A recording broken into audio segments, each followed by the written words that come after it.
अस्सलामुअलैकुम brothers and sisters, hope आप लोग सब खैरियत से होंगे। और आज का वीडियो बहुत इंटरेस्टिंग होने वाला है क्योंकि आज हम लोग बिल्कुल ब्रांड न्यू टॉपिक के साथ डिस्कस करेंगे बॉन न्यूमन आर्किटेक्चर। इससे पहले क्या हम लोग ऑलरेडी पढ़ चुके हैं और ये सीरीज जो हमारा चल रहा है computer organisation and architecture, all topics cover. Description में आपको प्लेलिस्ट का लिंक मिलेगा, आप उसमें जाके डिटेल से पूरा वीडियो देख सकते हैं। इससे पहले हम लोगों ने क्या क्या कवर किया था, तो हमने बेसिस कवर किया था डिजिटल इलेक्ट्रॉनिक्स का। उसके बाद हमने सीपीयू का कंपोनेंट्स पढ़ा था, जिसमें हम लोगों ने एएलयू को मुकम्मल पढ़ लिया था हर एस्पेक्ट से कि एएलयू कैसे बिल्ड हुआ, एएलयू कैसे काम करता है। और आज हम लोग स्टार्ट कर रहे हैं नया topic which is von Neumann architecture. ये क्या है और क्यों हमें जानना जरूरी है, और ये एग्जैक्टली पुराना वीडियो के बाद ही कवर हो रहा है। अगर आपने प्रीवियस वीडियो नहीं देखा है ना, तो पहले जाके जरूर उसको देखिए, उसके बाद यहाँ ये, ताकि आपका कॉन्सेप्ट बिल्कुल क्लियर रहे। The foundation of modern computing, actually आज जितने भी मॉडर्न कंप्यूटिंग है ना, उनका फाउंडेशन कहीं ना कहीं वॉन न्यूमन आर्किटेक्चर के ऊपर ही है। Proposed in 1945 by John von Neumann, यानी ये जो कंप्यूटर आर्किटेक्चर था, इसको वॉन न्यूमन यानी जॉन वॉन न्यूमन ने इसको यानी डेवलप किया था। This architecture is a traditional model of computer still used in most general purpose system todays. यानी इस आर्किटेक्चर पे ऑफ कोर्स डेवलपमेंट के साथ, पर आज भी इस आर्किटेक्चर को फॉलो किया जाता है। It is sometime called stored program architecture. Von Neumann architecture को स्टोर्ड प्रोग्राम आर्किटेक्चर के नाम से भी जाना जाता है, because both data and program instruction are stored together in the same memory. यानी जो प्रोग्राम इंस्ट्रक्शन था और जो प्रोग्राम का डेटा था, दोनों ही एक मेमोरी में इसका स्टोर होता है। आगे आपको और समझ में आएगा कि प्रोग्राम और मेमोरी एक में होगा, अलग में होगा, क्या आर्किटेक्चर का डिफरेंस है। यही सब हम लोग इस आज की वीडियो में डिस्कस करेंगे, की प्रिंसिपल्स। यानी ये जो आर्किटेक्चर था ना, वॉन न्यूमन आर्किटेक्चर। आर्किटेक्चर क्या होता है बेसिकली, कि आपका वो जो सिस्टम है उसका बेस क्या है, वो बना कैसे करके, ये आर्किटेक्चर है। तो आर्किटेक्चर में हम लोग ये समझते हैं कि जो वॉन न्यूमन आर्किटेक्चर था, इसका की प्रिंसिपल्स क्या था, जिसके बेसिस पर वॉन न्यूमन आर्किटेक्चर दूसरे आर्किटेक्चर से डिफरेंट होता है। सबसे पहला stored program concept. Von Neumann architecture से पहले स्टोर प्रोग्राम का कोई कॉन्सेप्ट था ही नहीं, ठीक है। यहाँ पर ये कॉन्सेप्ट इंट्रोड्यूस हुआ कि बोथ इंस्ट्रक्शन यानी program code and data are kept in the same memory. एक ही मेमोरी में प्रोग्राम कोड भी होगा, प्रोग्राम का डेटा भी होगा। प्रोग्राम कोड का मतलब कि भाई उस डेटा के साथ क्या करना है ये तो बता दो, एड्रेस कहाँ होगा, एवरीथिंग जो भी इंस्ट्रक्शन से रिलेटेड है। प्रोग्राम इंस्ट्रक्शन और प्रोग्राम का डेटा दोनों सेम मेमोरी में होगा। एग्जाम्पल, इफ मेमोरी एड्रेस 1000, ये बाइनरी का 100 है, stores an instruction that add R1 R2, memory address 1001 might store data 25। मतलब क्या है इसका एग्जांपल है कि मान लीजिए अगर मेमोरी एड्रेस 1000 यानी बाइनरी का 1000 मेमोरी एड्रेस में ये इंस्ट्रक्शन मौजूद है कि R1 R2 को ऐड करो, तो मेमोरी एड्रेस 1001 में ये हो सकता है कि जो डेटा स्टोर है वो 25 है। ठीक है, इस तरीके से चलता है। Sequential execution, fetch decode execution cycle. इसमें एक और की प्रिंसिपल है कि जो सिक्वेंशियल एग्जीक्यूशन होता था, इसमें फेच डिकोड साइकिल यानी 3 पॉइंट होता था, 3 काम होता था जो कि रिपीट लूप में चलता था। इसका मतलब क्या, इसका मतलब ये the processor process one instruction eight a time, यानी एक बार में एक ही इंस्ट्रक्शन को प्रोसेस कर सकता है सीपीयू। अगर 5 करना है तो जब तक पहला कंप्लीट नहीं हो सकता, दूसरा होनी स्टार्ट नहीं होगा। जब तक दूसरा कंप्लीट नहीं हो सकता, तीसरा स्टार्ट नहीं होगा। इसका एग्जांपल बिल्कुल ऐसा ही है कि आपको बर्गर लेना है और 3 दरवाजा है। एक दरवाजा में आप खड़े होकर ऑर्डर देते हैं, दूसरे दरवाजा में पेमेंट करते हैं, तीसरे दरवाजे से अपना सामान को लेके पतली गली से निकल लेते हैं। तो अगर हम ये कह दें कि जब तक एक बंदा अपना सामान लेके ना निकल जाए, दूसरा इंसान एंटर नहीं कर सकता, तो इसका मतलब ये हो कि पहले गेट में एक इंसान आया, एक इंसान है, आया पहले गेट में, उसने ऑर्डर दिया, दूसरा गेट में जाके पेमेंट किया, पहला गेट खाली है। जब वो तीसरा गेट में जाके ऑर्डर रिसीव कर रहा, पहला दूसरा दोनों गेट खाली है। जब वो तीसरा गेट से बाहर निकल जाता है, तब जाके पहले गेट में बी नंबर का बंदा आता है। ये वाला जो प्रिंसिपल था, यानी जो वॉन न्यूमन आर्किटेक्चर था, वो इस प्रिंसिपल पे चलता था। तो उसी को यहाँ पर बताया गया है कि एक इंस्ट्रक्शन को सीपीयू प्रोसेस करता है eight a time which is fetch. सबसे पहले तो गेट इंस्ट्रक्शन फ्रॉम मेमोरी। अब जाहिर सी बात है, अगर ऐड R1 R2 करना है तो मेमोरी से तो लोड करना पड़ेगा ना R1 R2। तो R1 R2 मेमोरी से लेगा, उसके बाद उसको डिकोड करना पड़ेगा। Interpret what the instruction mean. अब जाहिर सी बात है, इंस्ट्रक्शन को डिकोड करना पड़ेगा। क्यों? क्योंकि ऐड या फिर ये तो बाइनरी कंप्यूटर समझता है। तो जो भी, जैसे कि फॉर एग्जांपल मैंने कहा ऐड R1 R2, अब ऐड R1 R2 को वो डिकोड करेगा फॉर एग्जांपल। उसके बाद वो एग्जीक्यूट करेगा। जैसे ही डिकोड कर लिया, उसके बाद वो एग्जीक्यूट करेगा, perform the required operation like add, move, compare, जो भी। यहाँ पर ऐड है तो ऐड करेगा। CPU control, the CPU controls the whole process. It fetch instruction, decode them, execute them and manage data transfer with memory and IO devices. यानी ये जितना भी काम हो रहा है, ये सबको सीपीयू कंट्रोल कर रहा है। सीपीयू कंट्रोल कैसे करे कर रहा है, हमें पता है सीपीयू में एक कंट्रोल यूनिट भी होता है। तो कंट्रोल यूनिट जो है वो बेसिकली सब चीज़ को कंट्रोल कर रहा है। क्या कंट्रोल कर रहा है? भैया इंस्ट्रक्शन कैसे फेच करना है, डिकोड कब करना है, कैसे करना है, एग्जीक्यूट कब कैसे करना है, कैसे करना है, क्या टाइमिंग होगा, क्या सिंक्रोनाइजेशन होगा। और ये भी मैनेज करता है कि जो डेटा ट्रांसफर हो रहा है ना मेमोरी के अंदर, यानी मेमोरी से लिया जा रहा है, फेच किया जा रहा है, फिर मेमोरी में भेजा जा रहा है, और इनपुट आउटपुट में, यानी जो मेमोरी, मान लीजिए कोई चीज़ मैंने इनपुट दिया, वो मेमोरी में गया, वहाँ से सीपीयू ने प्रोग्राम किया, और उसके बाद फिर जो आउटपुट आएगा उसको आउटपुट डिवाइस में भेजने के लिए। इसके बाद आता है मेन कंपोनेंट सीपीयू। यानी सीपीयू और मेन कंपोनेंट क्या होता है? अब ये बात तो मैंने इतनी मर्तबा बता दिया है कि मतलब क्या ही बताऊँ, आपको याद हो गया होगा ये। रात को 2 बजे मुँह में पानी मार के पूछता हूँ अगर सीपीयू क्या है, तो आप फटाक से बोलेंगे 3 चीज़ों का नाम कि एएलयू, सीयू और रजिस्टर। तो सीपीयू में मेजरली 3 कंपोनेंट है। The brain of computer, CPU खुद ब्रेन ऑफ कंप्यूटर है, और सीपीयू के अंदर 3 पार्ट ही सिर्फ है, यानी 3 चीज़ से मिलकर सीपीयू बनता है। उसमें सबसे पहला जो कि है एएलयू, यानी arithmetic logic unit. This is the heart of CPU. और अब तक के वीडियोस में हमने जो प्लेलिस्ट में जितने भी वीडियो पढ़े हैं, उन सब में हमने डिटेल 0 से लेके एएलयू को मुकम्मल पढ़ लिया है। तो अब आगे का प्रोसेस ही चल रहा है। अब आगे का प्रोसेस में क्योंकि हम लोग डिफरेंट चीज़ों को पढ़ेंगे, इस वजह से वॉन न्यूमन आर्किटेक्चर अब हम देखते हैं, अब हमने इंट्रोड्यूस किया। तो एएलयू क्या करता है? अरिथमेटिक ऑपरेशन करता है और लॉजिकल ऑपरेशन करता है। इसमें मजीद बोलने की मेरे ख्याल से कोई भी ज़रूरत नहीं है। इसके बाद एक होता है कंट्रोल यूनिट, जिसको सीयू भी कहते हैं। ये क्या करता है? Tells other part like ALU, memory, IO what to do based on the instruction. यानी ये कंट्रोल यूनिट है, ये सब चीज़ को कंट्रोल करता है, ये सबके साथ काम करेगा। जो भी चीज़ कंप्यूटर में हो रहा है, ये सबके साथ काम करेगा, ठीक है? ये सबका बॉस है, सबका लीडर है। इसके बाद एक है रजिस्टर्स। रजिस्टर्स क्या है? Small fast memory locations inside CPU to hold temporary data. हमेशा याद रखना, मेमोरी एक है, यानी जिसको हम लोग रैम कहते हैं, random access memory, that is different, वो सीपीयू से अलग चीज़ है। और एक होता है मेमोरी, जो हम लोग रजिस्टर्स को कहते हैं, जो सीपीयू के अंदर होता है। दोनों में बहुत फ़र्क है। आगे काफ़ी वीडियोज़ के बाद हम लोग वो वाला रैम पढ़ेंगे। अभी जितना भी मेमोरी से रिलेटेड डिस्कस हुआ ना, मेमोरी रजिस्टर जो भी हम लोग कह रहे हैं, अभी और इससे पहले भी जितना भी, वो सब इनबिल्ट सीपीयू के मेमोरी के बारे में बात हो रहा है, ठीक है? एग्जांपल, इसका भी एग्जांपल, यानी ये काम कैसे कर रहा है?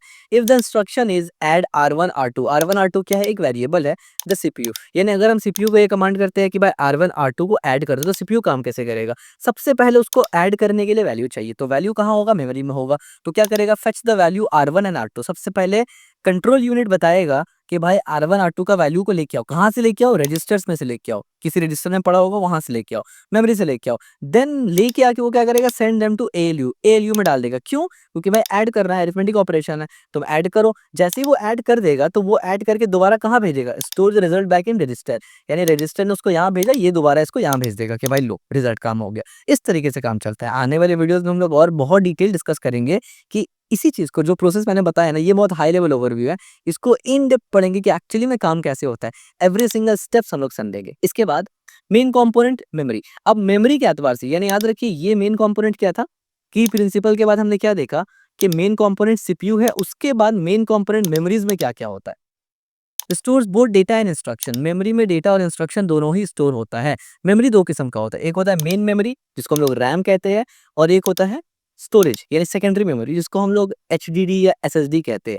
मेन मेमोरी जो है वो बहुत ज़्यादा फास्ट होता है, एक्टिव डेटा प्रोग्रामिंग होता है। यानी मोस्ट ऑफ द टाइम जो सीपीयू काम करता है ना, रजिस्टर्स के बाद और कैश मेमोरी के बाद, वो मेन मेमोरी से करते हैं। यानी मेन मेमोरी में भी बहुत सारा पार्ट्स होता है, हम लोग आगे पढ़ेंगे। और सेकेंडरी मेमोरी परमानेंट स्टोरेज होता है, और ये टेम्परेरी स्टोरेज होता है। यानी अगर आपने कंप्यूटर बंद कर दिया तो मेन मेमोरी खाली हो जाता है। जबकि सेकेंडरी मेमोरी ऐसा नहीं है, वो परमानेंट स्टोरेज, जैसे आप मूवी डाउनलोड करते हैं, रखते हैं, कोई सॉफ्टवेयर डाउनलोड करते हैं, रखते हैं, तो वो परमानेंट स्टोरेज है। और ये बहुत ज़्यादा स्लो है, इस वजह से सीपीयू इससे डायरेक्ट इंटरैक्ट नहीं करता उतना।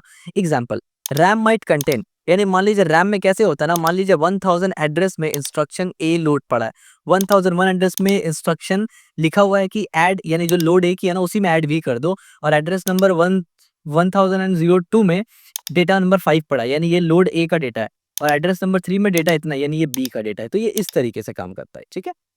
अब मेन कंपोनेंट आईओ एंड बस सिस्टम। आईओ क्या होता है? इनपुट आउटपुट डिवाइस, जिसको पेरिफेरल डिवाइस कहते हैं। और बस सिस्टम, जितना भी जो ये ट्रांसफर हो रहा है ना, यहाँ से वहाँ डेटा जा रहा है, ये सब बस करता है। आगे एक एक टॉपिक पे बहुत डिटेल में हम लोग डिस्कस करने वाले हैं।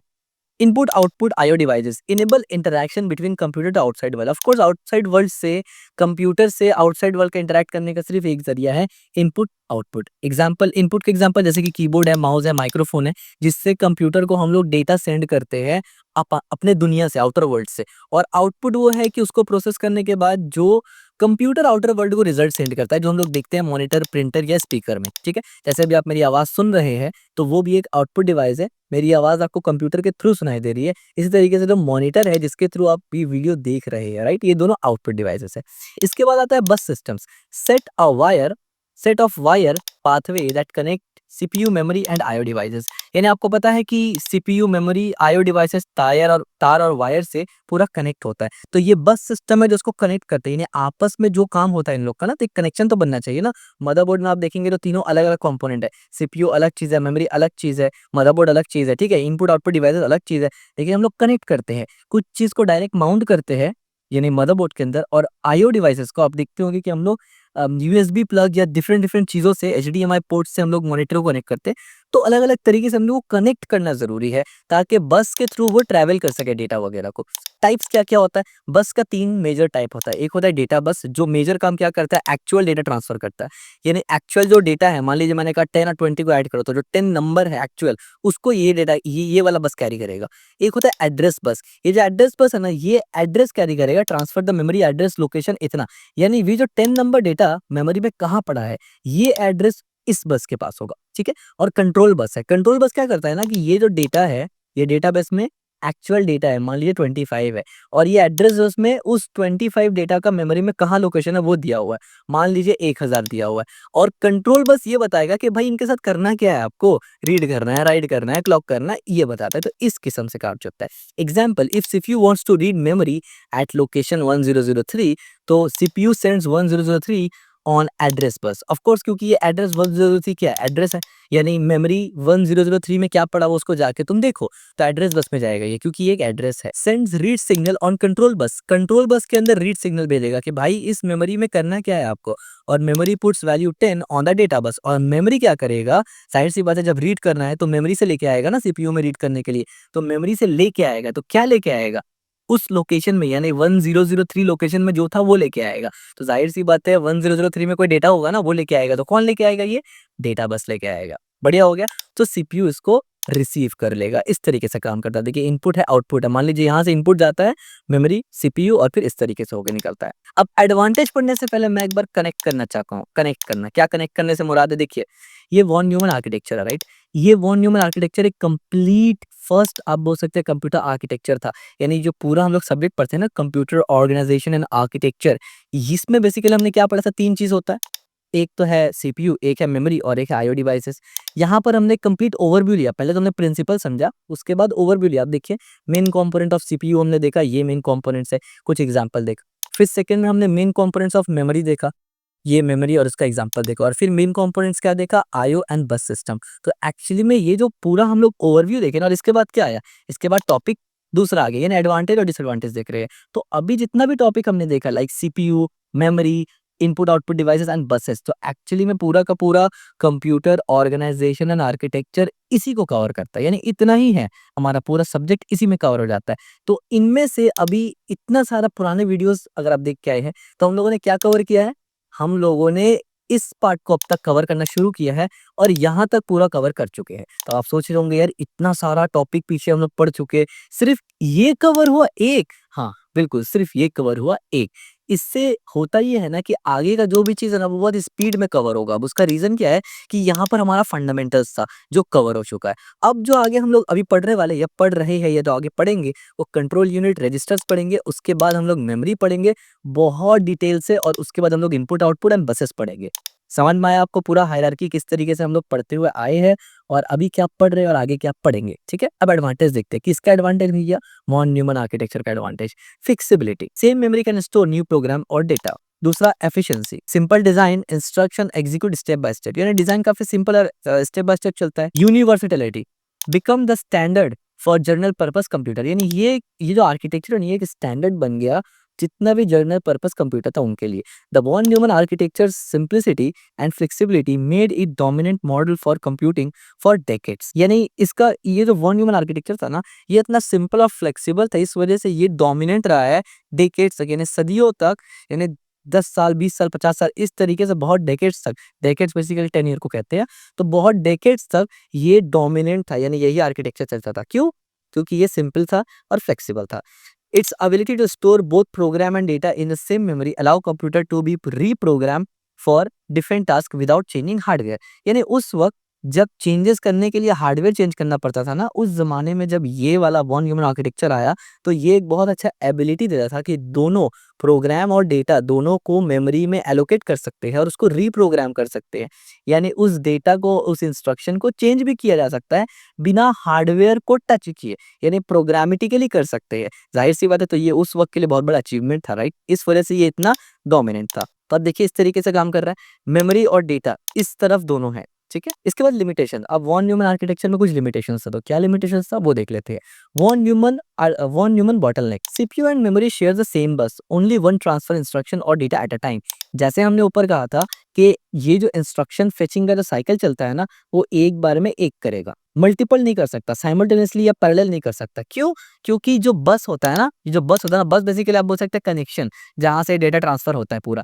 तो वो जो बस था ना, वो एक है और उसी बस को सीपीयू भी इस्तेमाल करेगा, उसी बस को मेमोरी भी इस्तेमाल करेगा। ज़ाहिर-सी बात है, जब मेमोरी इस्तेमाल कर रहा होगा, सीपीयू का इंतज़ार करना होगा, जब सीपीयू इस्तेमाल कर रहा होगा, मेमोरी को इस्तेमाल करना पड़ेगा। तो यहाँ ये एक बेसिकली ड्रॉबैक था, बॉटलनेक था। यानी यहाँ पर आके इसका लिमिटेशंस हो जाता है कि भाई अब ये आगे और अच्छा काम नहीं कर सकता। This slow down the performance, ये बहुत ज़्यादा परफॉर्मेंस को इफ़ेक्ट करता था।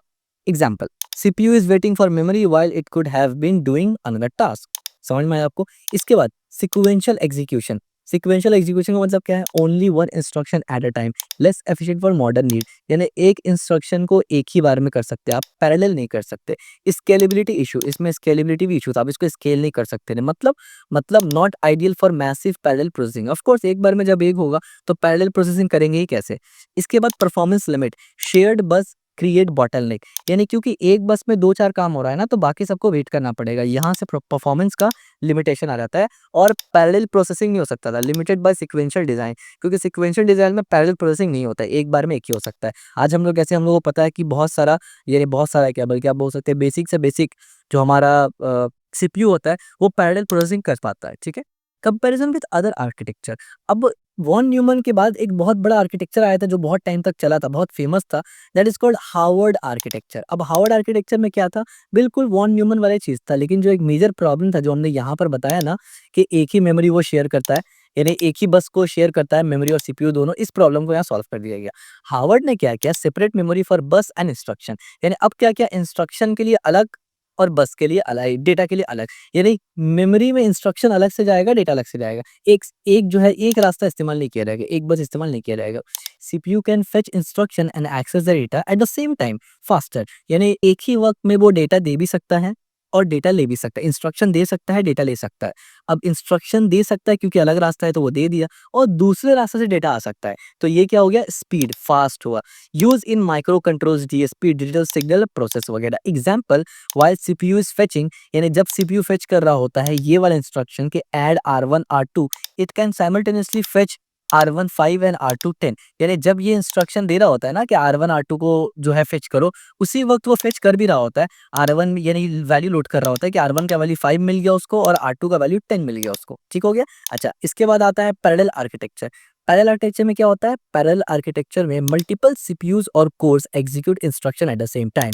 ऑफ कोर्स हमें पता है ड्यूअल कोर सबसे बेसिक होता है, फिर हमें आते हैं क्वाड कोर, हेक्सा कोर, इस तरीके से। तो जितना भी कोर है यानी मल्टीपल सीपीयूज काम कर रहा है। Of course example, modern multi core processor is in laptop and servers. यानी मॉडर्न आप देखिएगा बेसिक लेवल पे भी आपको ड्यूअल कोर तो मिल ही जाएगा भाई। मेरे ख्याल से सिंगल कोर वाला आजकल कोई चलाता ही नहीं है, जितना भी बेसिक आप कंप्यूटर या लैपटॉप ले लीजिए। आर्किटेक्चर क्या था? और मेमोरी, एग्जीक्यूशन और यूज केस। अब देखिए आर्किटेक्चर में, वॉन न्यूमन आर्किटेक्चर में क्या था? शेयर्ड मेमोरी था, जो मेजर प्रॉब्लम था वो शेयर्ड था। एग्जीक्यूशन क्या था? सीक्वेंशियल एग्जीक्यूशन था, यानी मेमोरी प्रॉब्लम। आप देखिए ये बहुत इंपॉर्टेंट पॉइंट्स है एग्जाम और कॉम्पिटिटिव के लिए। शेयर्ड मेमोरी यानी एक मेमोरी में इंस्ट्रक्शन डेटा दोनों था, ये वॉन न्यूमन का प्रॉब्लम था। एग्जीक्यूट कैसे होता था वॉन न्यूमन? एक बार में एक, यानी सीक्वेंशियल। और इस्तेमाल यूज केस क्या था इसका? जनरल पर्पस कंप्यूटर था ये। जब हार्वर्ड आर्किटेक्चर आया तो इसमें क्या हुआ? मेमोरी को सेपरेट कर दिया गया, यानी डेटा इंस्ट्रक्शन के लिए अलग अलग मेमोरी, और सीक्वेंशियल के लिए अलावा, यानी सीक्वेंशियल की जगह पैरेलल फेच यहाँ पर इस्तेमाल हुआ, यानी एक वक्त में मल्टीपल काम वो कर सकता है। और इसका यूज केस क्या था? माइक्रो कंट्रोल्स एंड डीएसपी वगैरह। और फिर आर्किटेक्चर आया पैरेलल वाला, जिसमें वैरीज हुआ, यानी मेमोरी बहुत सारे किस्म का वैरायटीज आ गया, उसमें मल्टीपल इंस्ट्रक्शन भी हो गया एग्जीक्यूट, और हाई परफॉर्मेंस कंप्यूटिंग के लिए आया। अब इसका एक रियल लाइफ एग्जांपल देख लीजिए कैसे एक्चुअली में वॉन न्यूमन आर्किटेक्चर काम करता है। तो let's say we want to calculate, मान लीजिए हमें कैलकुलेट करना है a प्लस बी और उसको स्टोर कर देना है c में, where a is 5 and b is 10। यानी a प्लस बी को ऐड करके c में डालना है और हम लोग ये मान के चल रहे हैं कि a का वैल्यू 5 है, b का वैल्यू 10 है। तो अब देखिए काम कैसा कर रहा है ये, देखिए काम कैसे कर रहा है, स्टोर्ड इन मेमोरी। अब मान लीजिए मेमोरी एड्रेस 1000 में इंस्ट्रक्शन a है, a को लोड कर देगा, यानी इस मेमोरी में a है तो a को लोड करेगा, इस मेमोरी में b है और यहाँ पर साथ-साथ सेम इंस्ट्रक्शन, ये हम लोग आगे पढ़ेंगे कि जब इंस्ट्रक्शन भेजते हैं ना, तो आप सोच रहे होंगे कि पहले a को लोड करेंगे, फिर b को लोड करेंगे, फिर ऐड आएगा, तो नहीं ऐसा नहीं है। a को लोड करेंगे और b ऐड दोनों साथ में होगा, यानी ये जो ऐड b है ना, ये a के अंदर जाके एक साथ ऐड होगा। अभी तक हमने ये नहीं पढ़ा, टेंशन मत लेना, आगे बहुत डिटेल से पढ़ेंगे कि इसमें बहुत सारा टाइप से कैलकुलेशन होता है। तो वो कितना टाइप्स है, कब कौन सा इस्तेमाल करना है, क्यों इस्तेमाल करना है, अभी उनमें से ये एक एग्जाम्पल दिया हुआ है कि मान लीजिए मेमोरी 100,000 में a लोड किया, 1001 में b है और उसमें साथ-साथ इंस्ट्रक्शन ऐड है। अब 1002 में क्या किया, इंस्ट्रक्शन में c, यानी ये 3 चीज़ बना दिया।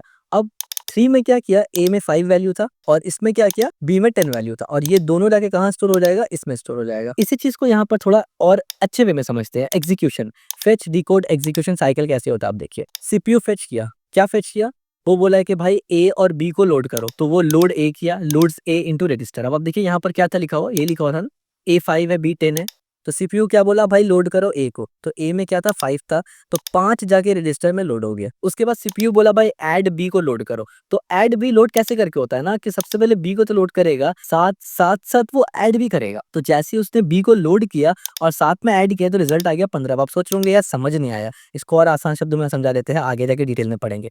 देखिए मान लीजिए ये एक रजिस्टर है जिसका नाम है एक्यूमुलेटर। मैंने कहा कि भाई a को लोड करो और ये रूल है कि जब भी कोई चीज लोड किया जाएगा एक्यूमुलेटर में ही जाएगा। तो अब क्या हुआ कि जैसे ही मैंने a को लोड किया, एक रजिस्टर है जिसका नाम एक्यूमुलेटर है, उसमें लोड हो गया, तो एक्यूमुलेटर में वैल्यू कितना है, 5 है, सिर्फ 5 वैल्यू है बस। उसके बाद एक और इंस्ट्रक्शन आया कि b का वैल्यू के साथ ऐड करो, तो b का वैल्यू कितना था, 10 था, तो और ऐड करो, यानी 10 ऐड करना है। और अगर हम उसको भी दोबारा से इसी रजिस्टर में डाल देंगे तो इसका मतलब है कि b है और 5 है जो कि पहले से था और ऐड कर दो, तो टोटल कितना बना, 15 बना। तो इस तरीके से रिजल्ट आता है 15, समझ में आया। और ये अभी 15 किस में रहेगा, स्टिल एक्यूमुलेटर में ही है ये पूरा। उसके बाद क्या किया, सीपीयू फेच स्टोर सी, यानी सीपीयू फेच किया दूसरा मेमोरी एड्रेस को, क्यों 100 इसको कहाँ गया 10002 को, क्यों, क्योंकि सी में स्टोर करवा रहा था ना, हमने यहाँ पर लिखा डिस्कस किया। और फिर ये वाला जो रिजल्ट था एक्यूमुलेटर से निकल के इस मेमोरी एड्रेस में आ गया, मान के चलिए 1005, और फिर सी के अंदर रिजल्ट क्या सेव हो गया, 15। तो इस तरीके से पूरा काम करता है। आई होप आपको समझ में आया होगा। समरी देख लेते हैं, स्टोर्ड प्रोग्राम कॉन्सेप्ट आया कब, both instruction and data in the same memory. उसके बाद sequential circuit, fetch, decode, execution cycle. उसके बाद मेन कंपोनेंट हमने देखा CPU, memory, IO and buses. Advantages हमने देखा वॉन न्यूमन आर्किटेक्चर का, फ्लेक्सिबिलिटी, एफिशिएंसी और यूनिवर्सलिटी। लेकिन लिमिटेशंस में हमने देखा वॉन न्यूमन आर्किटेक्चर का, दैट बॉटलनेक, सीक्वेंशियल एग्जीक्यूशन और सेम बस का इस्तेमाल करना डेटा और इंस्ट्रक्शन दोनों के लिए। और फिर उसका ऑल्टरनेटिव हमें पता है कि क्या आया, हार्वर्ड आर्किटेक्चर आया, जिसमें 2 प्रॉब्लम को सॉल्व किया गया। हार्वर्ड में आके एक तो बसेस को अलग किया गया, यानी इंस्ट्रक्शन और डेटा एक वक्त में सीपीयू लेना और देना कर सकता है, फेच कर सकता है। दूसरा सीक्वेंशियल एग्जीक्यूशन की जगह पैरेलल एग्जीक्यूशन लाया गया और इसके बाद आया पैरेलल आर्किटेक्चर जो और भी एडवांस था। The von Neumann architecture remains the foundation of the most computer system today despite of its limitation. तो वॉन न्यूमन आर्किटेक्चर एक ऐसा आर्किटेक्चर था ना जो उस वक्त में नहीं सिर्फ आज भी लगभग उसी का जो आर्किटेक्चर इस्तेमाल होता है, कुछ मॉडिफिकेशन और कुछ चेंजेस के एतबार से। और ऐसा ही होता है कि पूरा आर्किटेक्चर को चेंज नहीं किया जाएगा, जहां पर प्रॉब्लम ये लिमिटेशंस था उसको फुलफिल और उस गैप को फिल किया जा रहा था। तो ये हमारा बहुत फाउंडेशनल वीडियो आज का था, यानी आने वाले वीडियोस के लिए आज का वीडियो बहुत फाउंडेशनल है और आज का वीडियो समझने के लिए पुराना वीडियोस बहुत फाउंडेशनल है। तो इस सीरीज को आई रिक्वेस्ट क्योंकि सीक्वेंस में ही आप कवर करें। तो अगर वीडियो पसंद आए हो तो लाइक जरूर कर देना, शेयर भी जरूर कर देना, सब्सक्राइब भी जरूर कर देना। अभी बहुत सारा वीडियो आने वाला है, तमाम टॉपिक हम लोग कवर करेंगे कंप्यूटर ऑर्गेनाइजेशन एंड आर्किटेक्चर का, बस आप लोगों का सपोर्ट चाहिए।